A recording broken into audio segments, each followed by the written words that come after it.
The live TV, सच सबसे आगे। नमस्कार, द लाइव टीवी आप देख रहे हैं। आपके साथ मैं हूं आदित्य कुमार। चुनाव से पहले खूब सारे सर्वे सामने आ जाते हैं। वोटिंग से पहले जब चुनाव की अधिसूचना जारी होती है, ओपिनियन पोल, एग्जिट पोल, ये आप सबको पता है, और हर तरीके के सर्वे कराए जाते हैं। तरह तरह की कंपनियां हैं जो सर्वे कराती हैं। और गुजरात में एक बात का सर्वे और कराया गया है कि इस बार मुसलमान किसके साथ जा रहे हैं। इस बात का सर्वे सी वोटर्स की तरफ से किया गया है। अन्य संस्थाएं भी जो है अब इसी काम में लग जाएंगी कि ये वोटर्स कहां जा रहे हैं, फलाने ढिमकाने कहां जा रहे हैं, और फिर एक ओपिनियन पोल प्रस्तुत किया जाएगा। और फिर जब वोटिंग हो जाएगी तब एक एग्जिट पोल सामने आएगा कि एक एग्जैक्ट पोल है, एग्जिट पोल है, इसमें सरकार इनकी बन रही है, उनकी बन रही है। और आप जानते भी हैं ज्यादातर जो एग्जिट पोल है, ओपिनियन पोल है, वो भारतीय जनता पार्टी की सरकार बनाते हुए दिखते हैं। ऐसा कई अर्थशास्त्री बता चुके हैं, कई राजनीतिक विशेषज्ञ इसको बता चुके हैं। अर्थशास्त्री माफ कीजिएगा, कई राजनीतिक विशेषज्ञ बताते हैं कि सब झूठ साबित होते हैं। कई बार हुए भी हैं, बुरी तरह से फेल साबित हुए। दिल्ली में कई सर्वे जो है फेल साबित हुए हैं दिल्ली के चुनाव को लेकर। तो एक सर्वे और सामने आया गुजरात में कि मुसलमान गुजरात में कहां जा रहा है। ये सी वोटर्स के द्वारा सर्वे किया गया है और इसमें यह बताने की कोशिश की गई कि इस बार मुसलमान जो है बहुत बड़ी भूमिका निभाने वाला है गुजरात के विधानसभा चुनाव में। आप जानते हैं कि 27 साल से वहां भारतीय जनता पार्टी की सरकार है और प्रदेश के 4.9 करोड़ मतदाता 1 और 5 दिसंबर को ईवीएम का बटन दबाएंगे और अपनी सरकार का रास्ता तय कर देंगे। 8 दिसंबर को काउंटिंग होगी, सब कुछ सामने आ जाएगा। चुनाव में किसकी जीत होगी, किसकी हार होगी, यह तो मतदाता ही तय करेगा।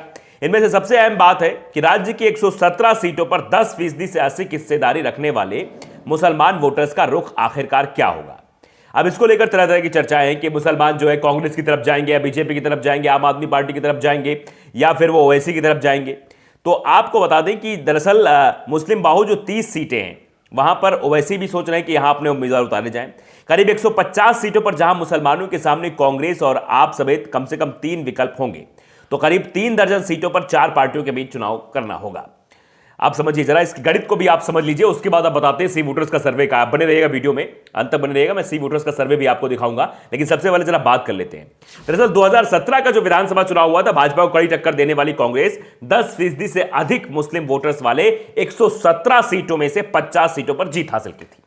यानी 117 सीटें जो है जहां मुस्लिम बाहुल इलाके, वहां पर 50 सीटों पर जीत कांग्रेस को मिली थी।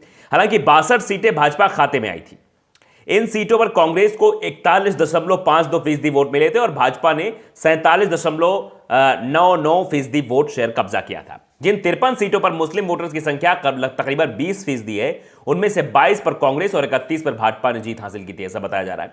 जिन 12 सीटों पर 20% मुस्लिम है, मतलब उससे ज्यादा भी हैं, उनमें से 5 पर कांग्रेस और 6 पर भाजपा ने कब्जा किया था। अब राजनीतिक जानकार ये कह रहे हैं गुजरात सांप्रदायिक ध्रुवीकरण को लेकर काफी संवेदनशील रहा है और वहां यह सब करने की कोशिश भी भरपूर तरीके से की जाती है। अब मुस्लिम वोटर्स का बड़ा तबका कांग्रेस और अधिकतर हिंदू वोटर्स भाजपा के लिए वोट करते हैं। लेकिन इस बार ओवैसी की दावेदारी समीकरण कुछ हद तक बदले बदले दिखाई दे रहे हैं और मुस्लिम वोट बैंक में बंटवारे की सूरत में भाजपा को इसका फायदा मिल सकता है, ऐसी जो है संभावनाएं लगाई जा रही है। अब सी वोटर्स का सर्वे जो है वो अलग तरीके की चीजें कह रहा है, वो भी हम आपको दिखाएंगे। अब आप समझिए, भाजपा ये सोच ले कि मुसलमानों के वोट की जरूरत नहीं, तो ऐसा संभव नहीं है। 2002 के सांप्रदायिक दंगे के बाद साबरमती में बहुत पानी बह चुका था और राज्य में हालात काफी बदल चुके हैं। आमतौर पर पिछले दशक में गुजरात में सांप्रदायिक तनाव घटनाएं ना के बराबर हुई हैं, ऐसा बताया जा रहा है। सांप्रदायिक घटनाएं नहीं हुई, लेकिन ये ध्रुवीकरण फैलाने की पूरी कोशिश जो है जरूर की जाती रही है। अब स्थानीय मुद्दे बनेंगे चुनाव में या फिर राष्ट्रीय स्तर के मुद्दे उठाए जाएंगे, महंगाई बेरोजगारी पर बात होगी, गुजरात के विकास की बात होगी, या फिर कुछ और होगी, ये तो आप देखेंगे। अभी कुछ दिन बाद चीजें और निकलकर सामने आने लगेंगी। लेकिन जो ये सर्वे है वो हम बताना चाहते हैं। तो गुजरात में ये सी वोटर्स का सर्वे आया है। अब सर्वे पर बात कर लेते हैं। गुजरात में बीजेपी को 21% मुसलमानों का साथ मिल सकता है, ऐसा सर्वे द्वारा बताया जा रहा है। सर्वे में सवाल क्या पूछा गया कि गुजरात में सी वोटर्स के सर्वे में जो सवाल था वो ये था कि गुजरात में मुस्लिम वोटर्स किसके साथ। तो इस सवाल का जवाब दे रहे हैं गुजरात में 21% मुस्लिम वोटर्स का साथ जो है वो मिल सकता है बीजेपी को। वही कांग्रेस को 39% मुस्लिम वोटर्स का साथ मिल सकता है। आम आदमी पार्टी को गुजरात विधानसभा में 37% मुस्लिम वोटर्स का साथ मिल सकता है। अन्य को 3% मुस्लिम वोटर्स का साथ मिल सकता है, ऐसा बताया जा रहा है। तो उस 3% में हो सकता है ओवैसी साहब भी हों और भी अन्य पार्टियां हों।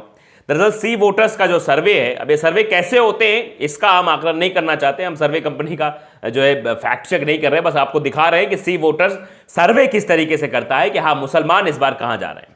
दरअसल गुजरात में सी वोटर के सर्वे का सबसे बड़ा मुद्दा बेरोजगारी है, मतलब बेरोजगारी मुद्दा बताया है। गुजरात में 33% लोग बेरोजगारी, 5% लोग जो जनता जो है महंगाई, खाली 5%, यानी महंगाई ज़्यादा तो नहीं जनता, सी वोटर के सर्वे कहना है।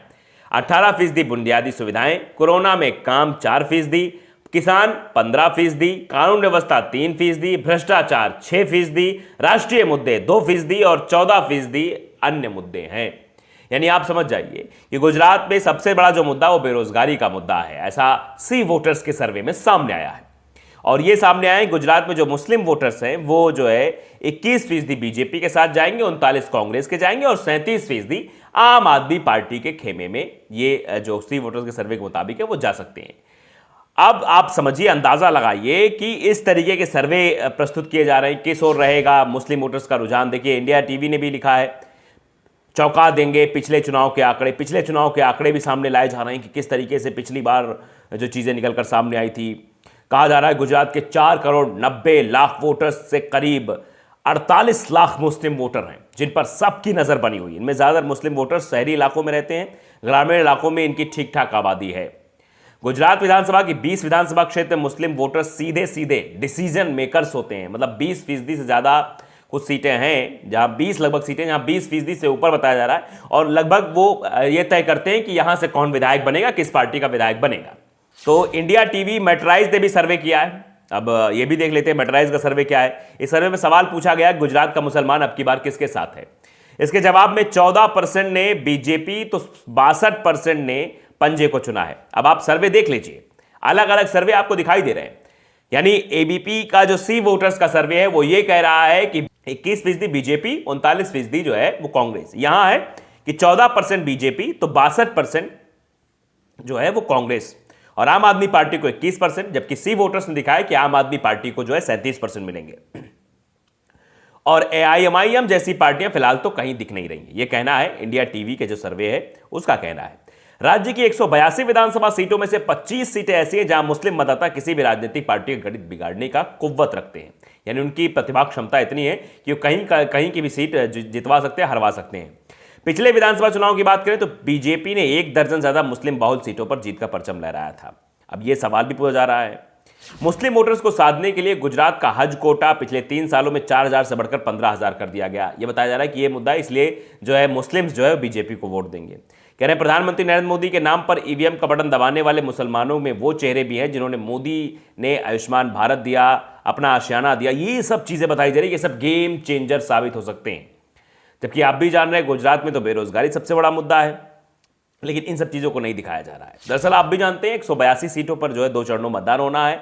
8 दिसंबर को काउंटिंग हो जाएगी, 1 और 5 को वोटिंग होगी, और उस वोटिंग से पहले आप समीकरण बिराने में जुटे हैं, क्योंकि इस बार कांग्रेस जो है वो स्थानीय मुद्दों को लेकर टारगेट कर रही है। कांग्रेस मुद्दा ला रही है बेरोजगारी का, कांग्रेस मुद्दा ला रही है कि ड्रग्स लगातार पकड़ी जा रही है गुजरात में।